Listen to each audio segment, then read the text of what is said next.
Who you are is shaped by your family, by the places that you live, and by the people that you surround yourself with, and the experiences that you've had.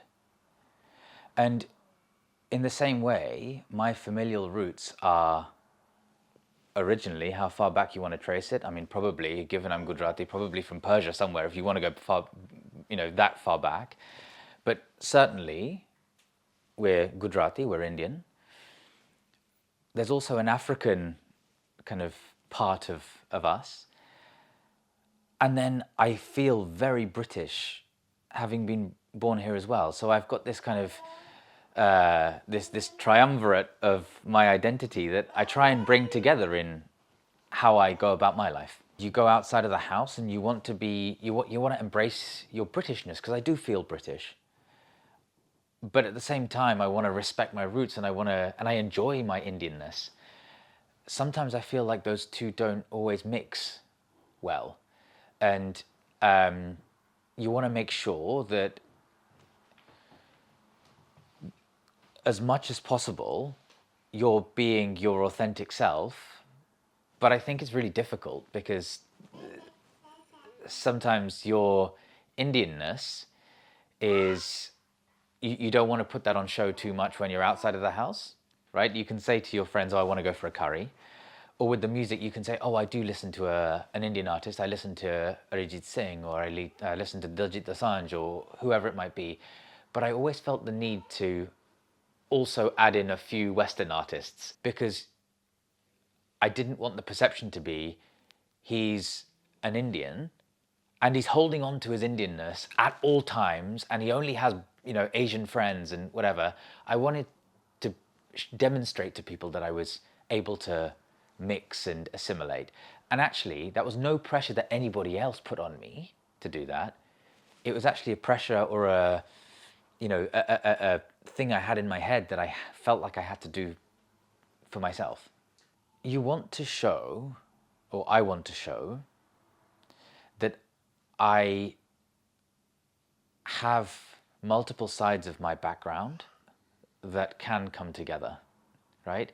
That I turn up to society as a Brit, but also as an Indian, but also with African roots. I want to show that I can do all of it.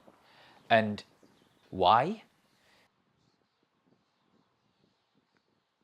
I actually don't know why. I don't think the pressure comes from anybody else. Some of it may actually be in my head, because when I go out even now for a curry, actually a lot of my British friends want to do that as well.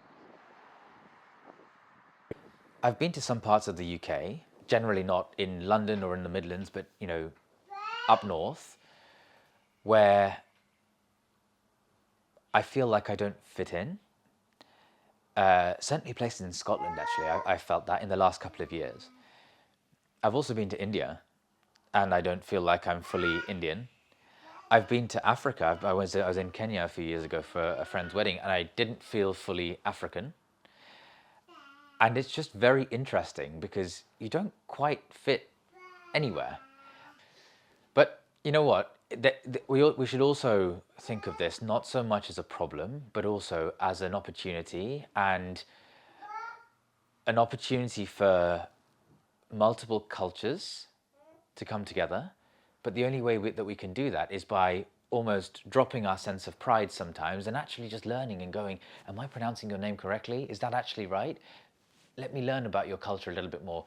And that needs to come, I think there's an expectation in society that should come from the white English folk, but it should come from every single ethnic, racial group as well, right? We might get things wrong, despite being born and raised in this country. I might get things wrong about the white English folk.